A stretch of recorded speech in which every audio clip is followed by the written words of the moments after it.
Hello everyone. Last lecture में हमने bootstrap website को फ्लास्क पे इंपोर्ट करना देखा था और उसमें ज़्यादातर इंफॉर्मेशन आपको डिस्प्ले करने के लिए थी। आप किसी भी इंफॉर्मेशन को डिस्प्ले कर सकते थे। बट इस लेक्चर में हम ये देखेंगे कि कैसे किसी एक इंफॉर्मेशन को हम क्लाइंट से लेकर सर्वर पे पोस्ट करते हैं। तो इस काम के लिए हमारे पास HTML में होते हैं फॉर्म्स। ठीक है। तो ये सिंपल HTML का सिंटैक्स है कि आप एक फॉर्म को स्टार्ट करते हैं। एक्शन का मतलब होता है कि ये जब सारी इंफॉर्मेशन ले तो ये किधर जाए। सिंपल क्लासिकल PHP में PHP पेजेस होते हैं। वो PHP पेजेस को जब कॉल किया जाता है तो वो फिर इस इंफॉर्मेशन को रीड करने की कोशिश करते हैं।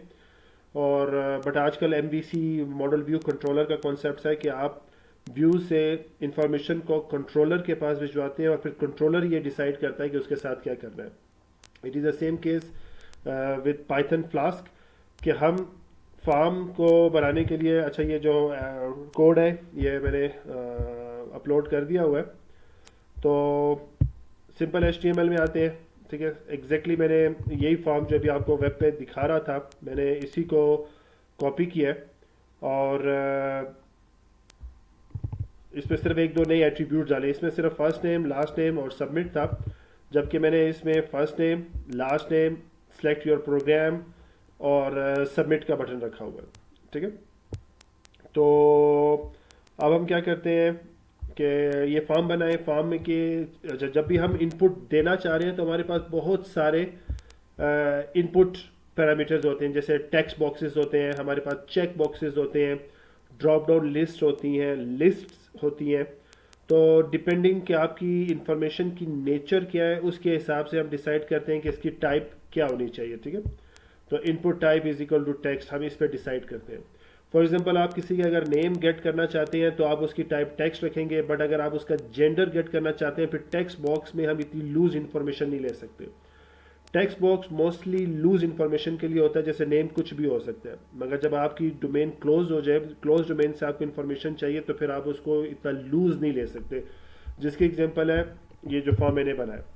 लेकिन इसमें नेम कुछ भी हो सकता है। ठीक है। और लास्ट नेम भी कुछ हो सकता है। पर प्रोग्राम अगर अब मैं लेट्स से कि मैं ऐसे स्टूडेंट्स की इंफॉर्मेशन ले रहा हूँ जो इन सिर्फ इन दो प्रोग्राम में से किसी एक प्रोग्राम में से हो सकते हैं। तो ऐसी केस में जब मेरे पास क्लोज डोमेन इंफॉर्मेशन हो तो फिर मुझे टेक्स्ट बॉक्सेस का इस्तेमाल नहीं करना, फिर मुझे और डिफरेंट कंट्रोल्स देखने हैं। उस कंट्रोल्स में ड्रॉप डाउन लिस्ट है, चेक बॉक्सेस है, रेडियो बटन्स है। जैसे आप मेल फीमेल, इसमें भी आप मेल फीमेल्स कर सकते थे, तो रेडियो बटन्स है।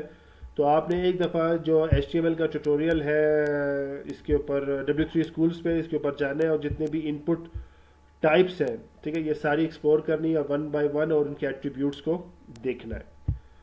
तो ये एक फॉर्म बनाया है जिसमें मैंने फर्स्ट नेम, लास्ट नेम, एक ड्रॉप डाउन लिस्ट लिया और एक सबमिट का बटन लाया। तो इसका code is very straight forward.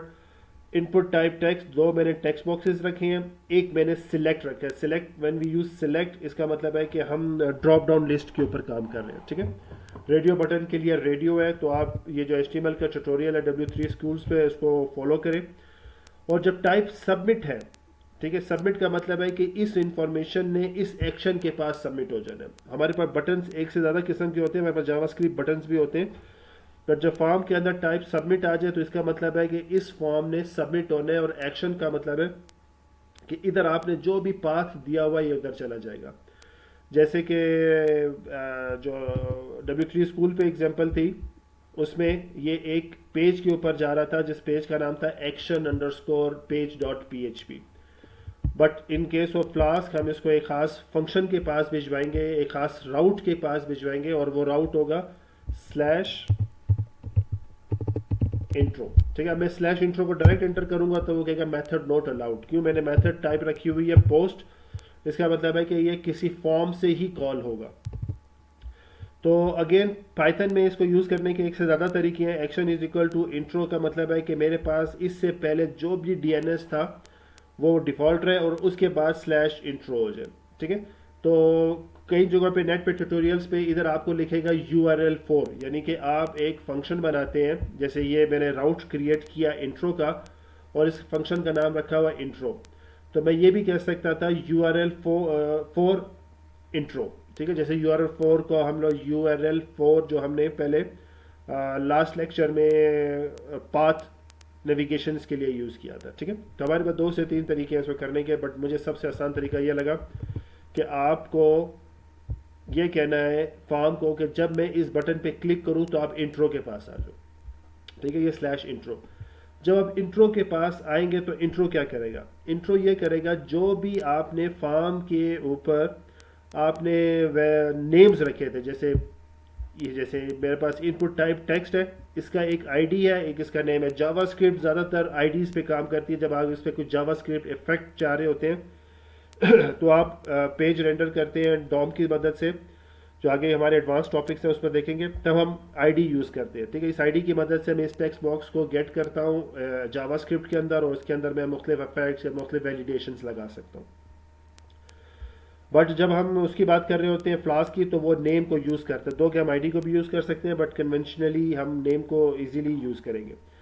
जो भी नेम आपने इधर रखा है, ठीक है, इधर मैंने नेम रखा हुआ है एफ नेम, लास्ट नेम का नाम रखा हुआ है एल नेम, प्रोग्राम का नाम रखा हुआ है मैंने, लेबल है ये name is equal to program, ठीक है। तो अब इधर मैं आता हूँ और मैं ये कहता हूँ अच्छा रिक्वेस्ट करो फॉर्म से। अच्छा, इधर फॉर्म्स के नाम भी होते हैं। मैं अगर एक पेज में एक से ज़्यादा फॉर्म्स थे तो हम फॉर्म्स के भी नेम रख के फिर इधर से इस तरीके से इधर हम थोड़ा सा चेंज करते हैं और फॉर्म का भी नाम देते हैं। अभी अगर एक ही फॉर्म था तो उसका नाम देने की ज़रूरत नहीं है, तो मैं कहता हूँ request dot form dot gate, जो भी मैंने नेम रखा था उसका नाम रखा एफ नेम, फिर एल नेम, और इसी तरीके से प्रोग्राम। और फिर मैं अभी किसी इधर इंडेक्स को जब कॉल किया था तो मैंने एक पेज को रेंडर किया था। जब इंट्रो कॉल हो रहा था वो किसी पेज को रेंडर नहीं कर रहा, वो एक स्ट्रिंग को डिस्प्ले कर रहा, और स्ट्रिंग क्या है, hello first name last name from program, ठीक है। मैंने एक स्ट्रिंग बना दिया। तो इस प्रोग्राम को चला के देखते हैं। मैंने डिफ़ॉल्ट वैल्यूज़ भी रखी हुई थी इनकी, ठीक है। डिफ़ॉल्ट वैल्यू थी जुनेद और लास्ट नेम की थी बाबर, और सिलेक्ट प्रोग्राम है, लेट से मैं अभी IT सिलेक्ट करता हूँ और सबमिट करता हूँ, तो मेरी स्ट्रिंग बनती है hello Junaid Babar from IT, ठीक है। तो इसमें एक दो चीज़ें देखने वाली ये है कि मैंने इधर रखा हुआ था BSIT, जब मैं सबमिट करता हूँ तो वो सिंपल IT बन जाता है। क्यों? अब आते हैं हम कोड पे। कोड में जब सिलेक्ट एट्रीब्यूट्स होता है तो इसकी दो चीज़ें होती हैं, एक होता है उसका टेक्स्ट, एक होता है उसका वैल्यू। जो .NET पे काम किया हुआ है जिन्होंने, उनको पता होगा। तो आपको फॉर्म से जब वैल्यू गेट करनी थी, आप बोलते थे जो भी आपने कंट्रोल का नाम रखना है प्रोग्राम डॉट वैल्यू या प्रोग्राम डॉट टेक्स्ट, ठीक है। तो ये जो चीज़ होती है ये डॉट टेक्स्ट है और ये चीज़ है डॉट वैल्यू। और ड्रॉप डाउन और टेक्स्ट बॉक्सेस ये दो वाइडली यूज कंट्रोल्स हैं फॉर्म्स के अंदर। अभी जैसे हम बहुत सारे किसी भी यूनिवर्सिटी प्रोग्राम में बहुत सारे डिपार्टमेंट्स होते हैं, और डाटा जो डिपार्टमेंट्स होते हैं वो डाटाबेस ड्रिवन होते हैं। तो अभी हम ये चाहते हैं कि ये जो वैल्यू है अभी हमने फिक्स कर दी है, ये किसी डेटाबेस से आ रही हो, ये एक HTML के अंदर मैं फिक्स ना कर रहा हूँ। तो हम इसको भी थोड़ी देर में देखते हैं। तो ये जो वैल्यू होती है बाय डिफॉल्ट इस वैल्यू को गेट करते हैं, दो कि हम इस टेक्स्ट को भी एक्सेस कर सकते हैं। ये थोड़ा सा आप लोगों ने होमवर्क है कि अगर मैं इस टेक्स्ट को एक्सेस करना चाह रहा हूँ तो मैं क्या करूँगा, बट अगर मैं डॉट फॉर्म करूँगा तो बाय डिफॉल्ट मुझे इसकी वैल्यू मिलेगी, ठीक है। जैसे इधर वैल्यू है, मैंने बाय डिफ़ॉल्ट वैल्यू जुनेद रख दी। अगर आप इसको हटाएंगे जो भी चीज़ होगी वो उसकी वैल्यू बन जाएगी। तो और मैं इसको मतलब थोड़ा सा और मज़ीद भी ब्यूटीफुल कर सकता था, slash intro slash something something something. तो अब जब URL मेरा लंबा हो जाएगा, राउट अगर मेरा लंबा हो जाएगा, तब मुझे फॉर्म पे राउट बताना थोड़ा सा मुश्किल हो जाता है। तो फिर मैं क्या करता हूँ, कितना भी लंबा राउट हो उसका जो फंक्शन होता है वो एक छोटा सा नाम होता है, तो फिर हम URL4 को यूज़ करते हैं, ठीक है। तो मैं उम्मीद करता हूँ कि आपको यहाँ तक समझ में आ गया होगा। और लेट से अभी मैं इसमें एक छोटी सी मॉडिफिकेशन ये करना चाह रहा हूँ कि ये जो वैल्यूज़ BSCS है या BSIT है, ये डेटाबेस से आए और डेटाबेस से आने के बाद इधर पॉपुलेट हो। तो डेटाबेस के लेक्चर्स हमारे 1 से 2 लेक्चर्स के बाद स्टार्ट होंगे कि हम MySQL को पाइथन के साथ कनेक्ट करेंगे और वैल्यूज़ को गेट करेंगे। बट अगर मैं चाहता हूँ कि मैं इंडेक्स को एक एरे दूँ और वो एरे इधर प्रिंट हो, तो ये आप लोगों का होमवर्क है, इसको देखिएगा। मैं नेक्स्ट वीडियो में इसको डिस्कस करूँगा। तो ये सारा कोड सारा ऑनलाइन है, कोई क्वेश्चंस है तो आप मेरी यूट्यूब की वीडियो पे पूछ सकते हैं। Thank you.